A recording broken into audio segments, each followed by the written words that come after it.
how to get into medical school from a medical student who was denied by 25 medical schools and now is about to be a doctor.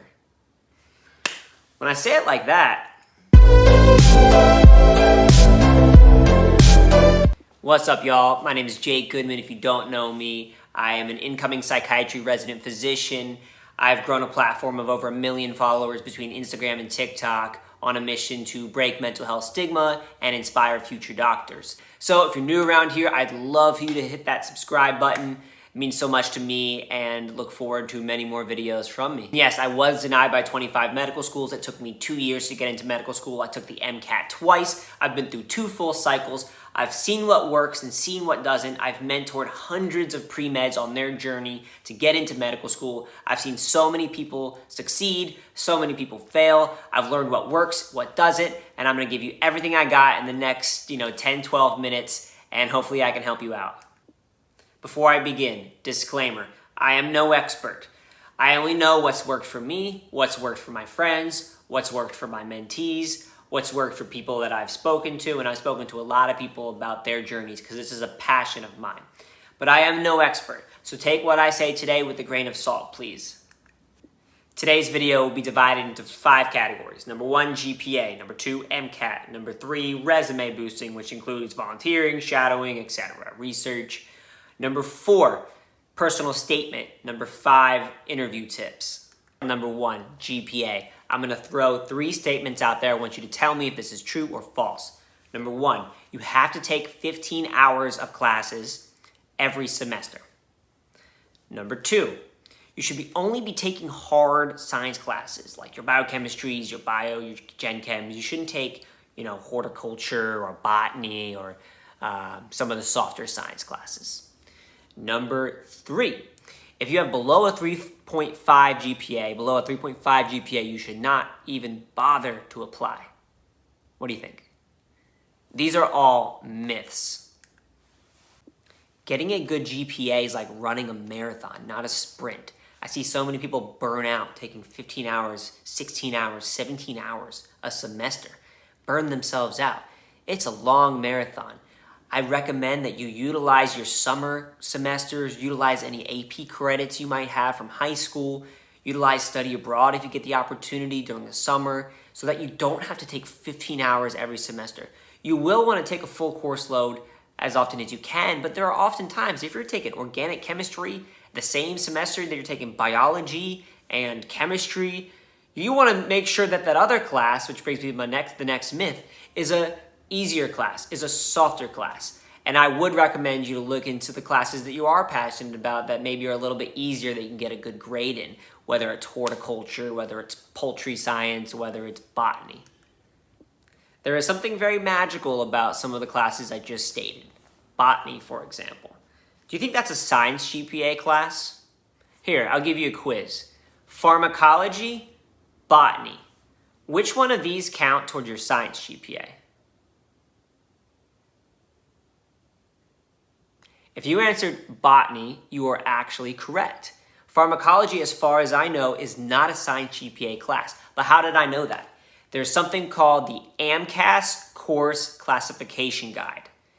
I want you to look it up. I wish I was promoting them right now, but I think they're a free service. MCAT Course Classification Guide. It's an unbelievable guide that exists on the internet that allows you to see which classes count as science GPA and which classes don't. And that can allow you to boost your science GPA by taking classes like horticulture or botany, classes like ecology. And I'm not saying those classes are easy, but are they easier than organic chemistry or biochemistry? I think so. I recommend cushioning your hard classes. You have to take OChem. You have to take it, unfortunately.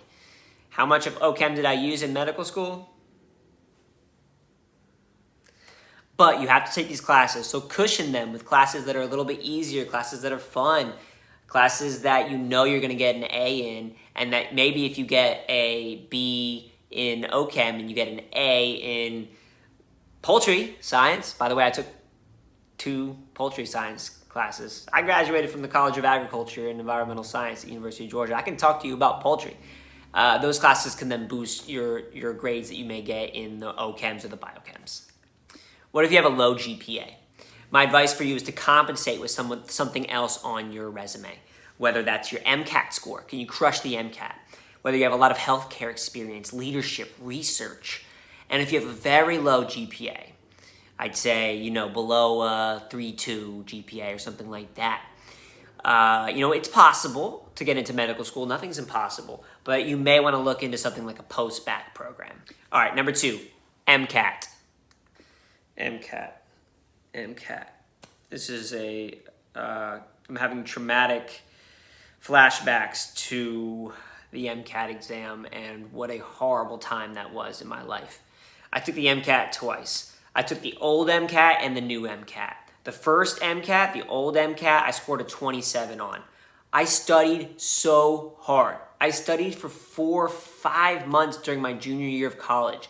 Like 10 hours a day. I was grinding. But I was studying hard, not smart. My score was much lower than I anticipated. I tried to get into medical school with the score. I got denied by every single medical school I applied to. Was it just because of my MCAT score? No. There were other things that I needed on my application, and in hindsight, I would have waited another year before applying. But, hindsight is 2020. And now it's 2021. Anyways, the second time I took the MCAT changed. Brand new exam. Imagine swallowing that pill saying, I just studied for the old MCAT, and now there's a new one. And by the way, they added a psychology section. I know you didn't take any psychology classes in college, Jake, but figure it out. And also, the test now is 8 hours long, so good luck. I hope you get in med school this time around. Well, I did get into medical school, and I did crush the second MCAT, and I studied smart, not hard. And here's how I did it. I really utilized active studying over passive studying. I know I've talked about this in my videos before.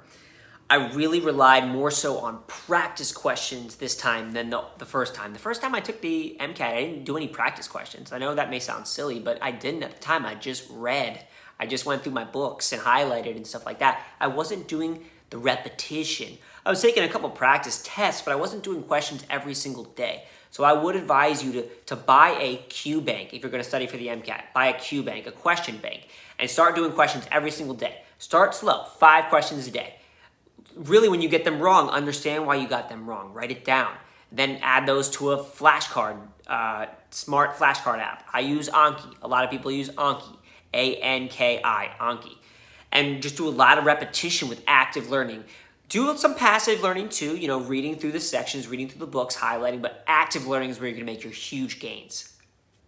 Resources to use. I'll tell you what I used. I used Princeton Review. I had a good time with that. I used Exam Crackers for verbal. I enjoyed Exam Crackers. By the way, this is not promoted. They have not paid me. Although companies, if you are hearing this, I'd love to talk to you about promoting your product because I used it and I can attest to it. I used Princeton. I used Exam Crackers. I used Anki. I used, those are the ones that are coming to mind now. If I can remember any more, I'll throw them in the comment section below. There's a million different resources out there. If I were y'all, currently, I would look into UWorld for your question bank. They didn't have UWorld for the MCAT at the time.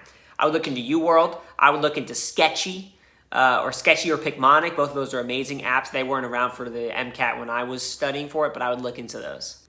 Where you study for the exam and when you study for the exam matter. I recommend that you study for the exam 1 year before you want to matriculate. So if you want to matriculate in, August of 2024, I would take the exam a year prior, giving yourself some time, maybe even a little more than a year prior, giving yourself some time to say, hey, my score is not so good. I'm not going to apply this cycle. I'm going to apply again the next cycle. It's totally okay to take the exam twice. I took it twice. And by the way, I got a 5.10 on the second exam. I think I forgot to mention that earlier. Where to take the exam, you can either take it at home or you can take it at school. And I don't mean where to take the actual exam, I mean where to study for the exam.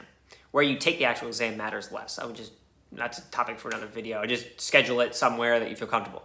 But studying for the exam, I studied at school because I wanted to be around the people that were in the grind with me. I didn't think my parents would understand. I love my parents so much, but I didn't think they would understand that I might have to be grinding 12-hour days and might not be able to go to dinner on a Tuesday because I'm grinding.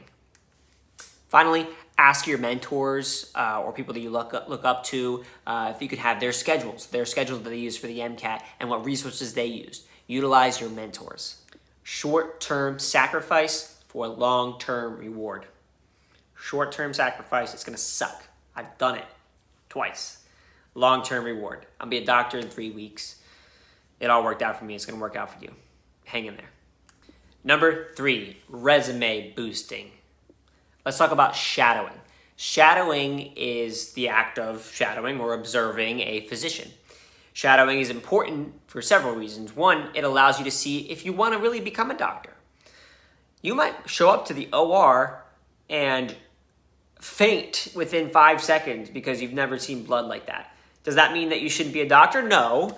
But maybe you'll realize, hey, I'm a little too squeamish for this, and this may not be for me. And by the way, I'm becoming a psychiatrist. I'm never stepping foot in the OR the rest of my life unless I'm undergoing surgery.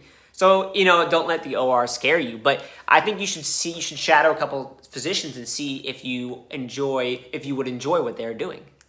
Shadowing is difficult these days, not only with COVID, but just with restrictions on students observing and shadowing. And so shadowing was much more common when I was applying. I was applying what? 6 years ago? I'm getting old, y'all. But now I know it's a little bit harder. So maybe ask somebody that's a little closer to it. I may be a little more removed about the process of shadowing. Shadowing is important, though, because you can get a letter of recommendation from a doctor that you shadowed. I did. Worked for me. Okay, volunteering. My advice, quality over quantity. Who do you think has a better resume?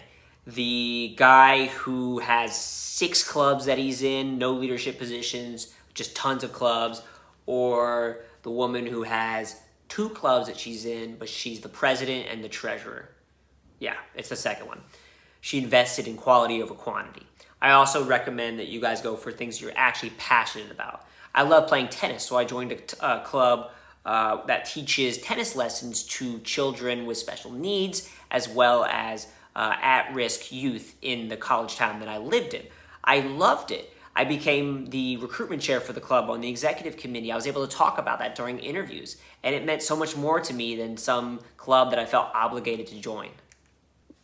Research. Do you need research to get into medical school? No. But here are 4 reasons why I think you should do research. You'll get a research experience. You might get class credit. You might get a letter of recommendation. You might get a publication. That's why it's worth it. And by the way, research experience just means that you're involved in research. You don't need to get a publication, but you can then fill out that aspect of your application that you're involved in research. I think it's worth doing number 5 on top of the 4 I just said, because the other guy is.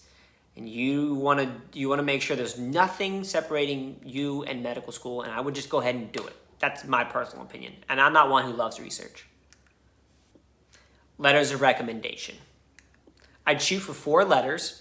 You want to get some from science faculty. I think at least 2 from science faculty. I'd get 1 from a non-science faculty. I'd get 1 from a physician that you shadowed or worked with, or maybe a research advisor. These are all great letters of recommendation. I also recommend starting early. You don't want to be in your senior year and saying, oh shoot, I need to get 4 letters of recommendation. Hey, freshman bio professor that I'd spoken to 0 times. Remember me? I got a B+ in your class. Jake sat in the back row, showed up to a few classes. Probably not going to work. With that said, don't go overboard. Don't be such a perfectionist with your letters of recommendation. I got a letter of recommendation from a professor I didn't really know very well, but I did get an A in his class. And I asked for I believe I called it an academic letter of recommendation, basically attesting that I am a strong student and that I worked hard in the biochemistry course. And, he didn't know me very well. I went to 1 or 2 office hours, but that worked for me. So don't be so much of a perfectionist about it. See, I'm so much of a perfectionist that I'm about to delete this entire 30-second snippet right here because I just stuttered in the word perfectionist, but I'm going to leave it in here to prove a point. All right, number 4, personal statements. The most important essay of your entire life. This essay has the ability of setting yourself apart from any other applicant. I think so many people sleep on the personal statement. I never slept on the personal statement. Even when I got denied by every school I applied to, I spent so long on my personal statement. That essay tells everyone who's reading it, I belong here, give me a shot. And so many people over the years have said great things about my personal statement when I've interviewed. I promise you it's worth investing the time in. You may not have the best grades or the best MCAT score, but you control your personal statement. And I am a huge believer in writing a killer personal statement. Put yourself in the shoes of the reader who is reading your personal statement. Who do you think is reading your personal statement? I can't answer that for you, but I have a strong suspicion that most of the time it's a physician or someone on the admissions committee that oftentimes are physicians. They may be coming home from a day at the hospital. They may be opening up your personal statement, and they don't want to read a cookie cutter essay. They want to be hooked. They want to be like, wow, I need to finish this. Wow, this person is memorable. So write the story, write something captivating from the start, hook them in. You know, it was it was nighttime when I walked out my door to see a woman laying on the floor. I checked her pulse. Don't you want to hear more? By the way, I just made that up. That's not true. But don't you want to hear more? If you had an experience in your life that you want to talk about in your personal statement, talk about it. Hook the reader. Start early, a few months before you need it to be done. Brainstorm, revise, brainstorm, revise. I took a big document, huge document, and I cut it down. And I continued to cut it down until it was the 5,280 or whatever it is characters that you're supposed to have it in. I know it's a little bit different for DO schools as well. But start big and just narrow that sucker down. When you feel ready to have someone look at it, keep the circle small. I'd advise you to have 3 people read it, right? Because you don't want to invite all these people that are like, oh, you should actually do this. No, you want to keep the circle small. Bring in the experts. Bring in someone who is like an English whiz who could be like, oh, actually, you want to use a subject, noun, predicate, verb, gerund. And I'm making fun of English majors. I don't know why I'm doing that. I wish I was a little bit better at English. What's a gerund? What is a gerund? Hey Google, what is a gerund? Gerund is used as a noun to mean a form that is derived from a verb, but that functions as a noun in English ending in ing. E.g., asking. Google, stop. Do you want to hear how gerund? No, Google, stop. A grammar mistake. A grammar mistake. Why is that hard to say? A grammar mistake is the kiss of death on a personal statement. If you misspell something, this is something you spent so many months on. The person reading that is going to say, no.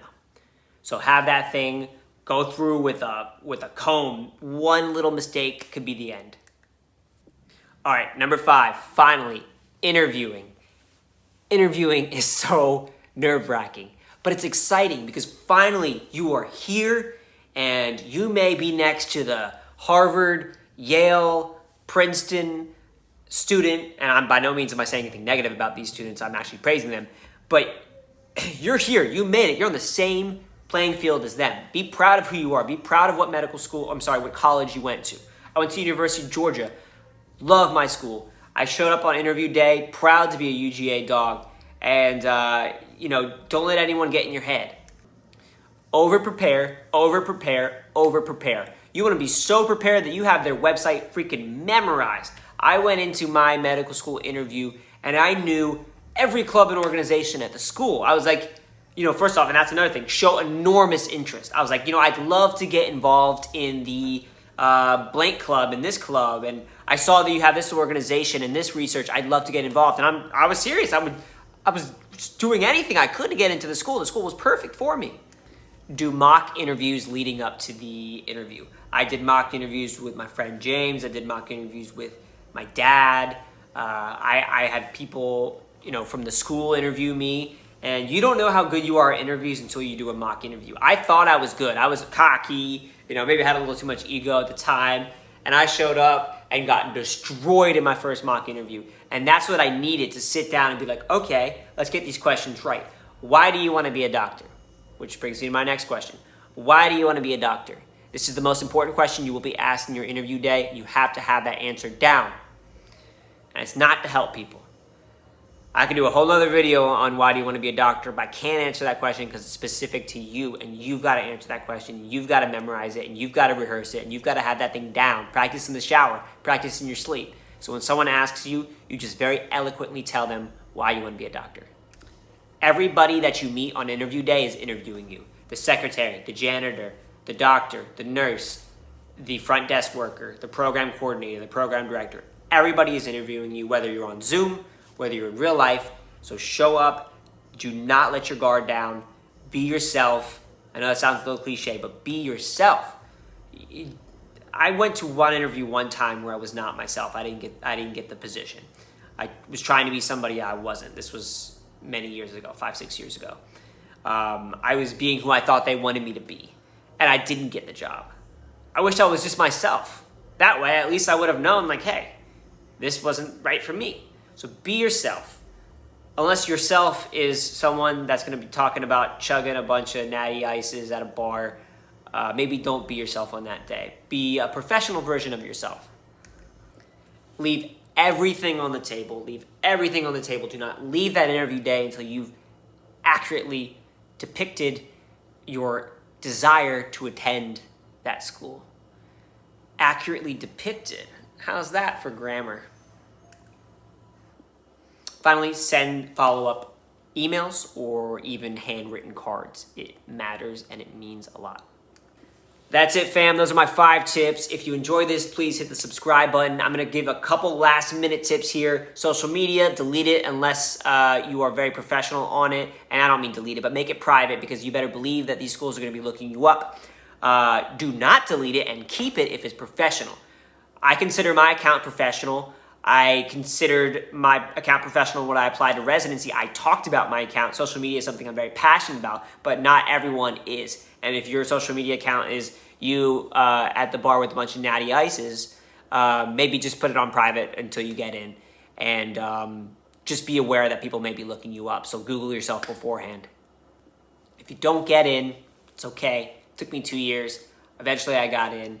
I got denied by 25 med schools. 25 med schools said no. I have 25 med school denials. I should have kept them, but I threw them away. It's going to work out for you, I promise. And in the end, you will never regret the amount of work that you put in. I never look back and say, oh, I wish I would have gone to that football game instead of studying for that OChem test. That game would have been so great.